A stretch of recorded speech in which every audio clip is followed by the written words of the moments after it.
Hello everyone, I am Dr. Naveedul Hassan and today we will discuss community, nation and nationality. Community افراد کے ایسے گروہ کو کہتے ہیں جو مشترکہ احساسات و اقدار کی بنا پر منظم و مربوط ہوں اور ایک مخصوص علاقے میں رہائش پذیر ہوں۔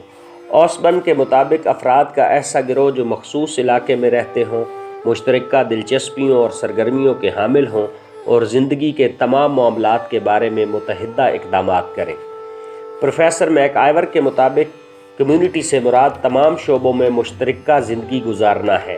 پروفیسر گنزبرگ کے مطابق مشترکہ رہائش اور باہمی انحصار و تعاون کو کمیونٹی کی بنیاد قرار دیا جاتا ہے۔ کمیونٹی کی دو اقسام ہوتی ہیں، شہری کمیونٹی اور دیہاتی کمیونٹی۔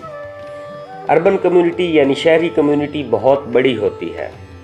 شہری کمیونٹی میں لوگ ایک دوسرے سے زیادہ واقف نہیں ہوتے، سہولتوں کی فراوانی ہوتی ہے، لوگ زیادہ تر تعلیم یافتہ ہوتے ہیں، مگر لوگوں میں اخلاص و محبت کی کمی ہوتی ہے، نمود و نمائش کو زیادہ اہمیت دی جاتی ہے۔ جبکہ دیہاتی کمیونٹی بستیوں اور گاؤں میں رہائش پذیر ہوتی ہے، آبادی کم ہونے کی وجہ سے لوگ ایک دوسرے کو جانتے پہچانتے ہیں۔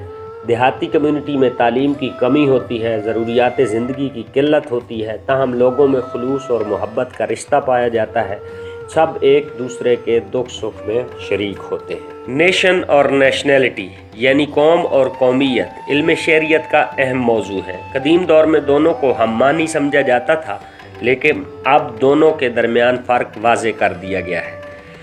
قوم کو انگریزی زبان میں نیشن کہتے ہیں، جو لاطینی زبان کے لفظ نیشو سے ماخوذ ہے، جس کے معنی پیدائش کے ہیں۔ گویا قوم کا تعلق فرد کی پیدائش یا نسل سے ہے۔ یہی وجہ ہے کہ بعض مفکرین قوم کی اصطلاح کا استعمال نسلی خصوصیات کے حوالے سے کرتے ہیں، لیکن دور حاضر میں قوم بنانے میں مشترکہ نسل کا کردار ثانوی ہو گیا ہے اور دیگر عوامل نے اس کی جگہ لے لی ہے۔ لارڈ برائس کے مطابق قوم ایک قومیت ہے جس نے خود کو سیاسی وحدت کے طور پر منظم کر لیا ہو، جو آزاد ہو چکی ہو یا آزادی حاصل کرنا چاہتی ہو۔ گلکرسٹ کے مطابق افراد کا گروہ جب ریاست کی صورت میں منظم ہو جائے تو وہ قوم بن جاتا ہے، گویا وہ ریاست اور قومیت کے مجموعے کو قوم قرار دیتا ہے۔ اگر ہم قومیت کو ڈیفائن کریں تو قومیت دراصل اپنائیت کے ایک ایسے احساس اور جذبے کا نام ہے جو افراد کے مابین مشترکہ نسل، رنگ، مشترکہ مذہب، مشترکہ علاقے، مشترکہ زبان اور مشترکہ روایات و مقاصد کی بنا پر پیدا ہوتا ہے۔ اس جذبے کی بنا پر لوگ اپنے آپ کو دوسروں سے الگ اور خود کو ایک رشتے میں منسلک سمجھتے ہیں۔ گلکرسٹ کے مطابق قومیت ایک روحانی جذبہ ہے جو ان افراد میں جنم لیتا ہے جو عام طور پر ایک ہی نسل سے تعلق رکھتے ہیں، ایک ہی علاقے میں رہتے ہیں، مشترکہ زبان، مذہب، تاریخ، روایات اور سیاسی مقاصد و اتحاد کے متعلق یکساں نظریات کے حامل ہوں۔ اسی طریقے سے گارنر کے مطابق افراد میں قومیت کی خصوصیات اس وقت جنم لیتی ہیں جب ان میں بعض رشتوں میں منسلک ہونے کا شعور پیدا ہو جاتا ہے اور اسی شعور کی بنا پر وہ خود کو ایک الگ معاشرتی وحدت تصور کرتے ہیں۔ تو پھر قوم اور قومیت میں فرق کیا ہے؟ قوم اور قومیت کی تعریف سے دونوں کے مابین فرق واضح ہو جاتا ہے۔ قوم کی اصطلاح ہم سیاسی معنوں میں استعمال کرتے ہیں، جبکہ قومیت بعض مشترکہ خصوصیات کی بنا پر پیدا ہونے والا جذبہ یا احساس ہے۔ یہی جذبہ جب سیاسی طور پر افراد کو منظم کر دیتا ہے تو ایک قومیت رکھنے والے افراد ایک قوم بن جاتے ہیں۔ مثلاً امریکی قوم میں کئی مشترکہ عوامل موجود تھے، مگر وہ ایک قوم نہ تھے۔ 1776 سے قبل جب انہوں نے خود کو سیاسی طور پر منظم کر کے برطانیہ کے خلاف جدوجہد آزادی کا آغاز کیا تو وہ ایک قوم بن گئے۔ قومیت کے عوامل یعنی elements of nationality. Elements of nationality 4 ہیں، جس میں سب سے پہلے کامن ریس یعنی اشتراک نسل۔ نسلی اتحاد قومیت کے عوامل میں ایک اہم ترین عامل ہے۔ نسلی وحدت کا احساس لوگوں میں یگانگت اور اتحاد کا جذبہ پیدا کر دیتا ہے۔ ہٹلر نے ایک نسل کا نعرہ بلند کر کے جرمن قوم کو دوسری قوموں سے برتر قرار دیا۔ یہودیوں نے نسلی وحدت کی بنا پر خود کو ایک الگ قوم کے طور پر منوایا ہے، تاہم اشتراک نسل کوئی لازمی عنصر نہیں ہے، کیونکہ دنیا کے فاصلے سمٹ جانے سے مخلوط نسلیں بن چکی ہیں۔ بہت سے ممالک مثلاً امریکہ، پاکستان، انڈیا وغیرہ میں مختلف نسلوں کے لوگ قومی وحدت میں بندھے ہوئے ہیں، اور بعض ایسے ممالک بھی ہیں جن کے باشندے ایک نسل سے تعلق رکھتے ہیں لیکن وہ الگ الگ قومیں ہیں۔ جیسے برطانیہ اور آسٹریلیا کے لوگ ایک ہی نسل سے تعلق رکھنے کے باوجود الگ الگ قومیں ہیں۔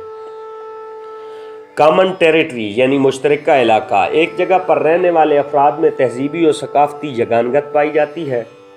مثلا ہم جس محلے یا علاقے میں رہتے ہیں اس کے لوگوں سے ہماری محبت دوسرے علاقوں کے لوگوں کے مقابلے میں زیادہ ہوتی ہے۔ جذبہ قومیت بھی مشترکہ علاقے کی بنا پر پروان چڑھتا ہے، بلکہ پوری دنیا کے اندر لوگوں کو ان کے علاقوں کی بنا پر پکارا جاتا ہے۔ جیسے افغانستان کے رہنے والے لوگوں کو افغانی، ترکی کے رہنے والے لوگوں کو ترک، روس کے رہنے والے لوگوں کو روسی اور چین کے رہنے والے باشندوں کو چینی کہا جاتا ہے۔ لیکن مشترکہ علاقہ بھی قومیت کا لازمی عامل نہیں ہے۔ مسلمان اور ہندو صدیوں تک اکٹھے رہنے کے باوجود ایک قوم نہ بن سکے۔ کامن ریلیجن یعنی مشترکہ مذہب قومی وحدت کی تشکیل میں بڑا اہم کردار ادا کرتا ہے۔ قدیم پاپائی ریاستیں مذہب کی اساس پر قائم تھیں۔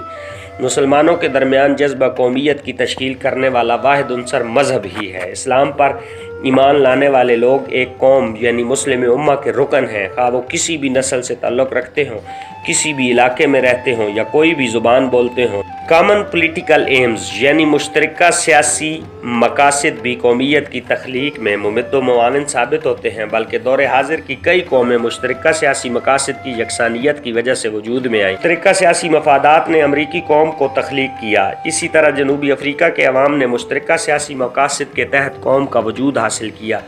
کشمیری اور فلسطینی مشترکہ سیاسی مقاصد اور آزادی کے حصول کی جدوجہد کر رہے ہیں، تاہم یہ اصول بھی حتمی نہیں ہے۔ ہندو اور مسلمان جب آزادی کی جنگ لڑ رہے تھے تو دونوں کا سیاسی مقصد ایک تھا، یعنی انگریز راج سے نجات حاصل کرنا، تاہم دونوں کی منزل مقصود علیحدہ علیحدہ مملکتوں کا حصول تھا۔ اس طرح بہت سے یا چند عوامل مل کر قومیت کی تخلیق کرتے ہیں۔ اگلے لیکچر میں ہم اسلامک کنسیپٹ آف ملت ڈسکس کریں گے۔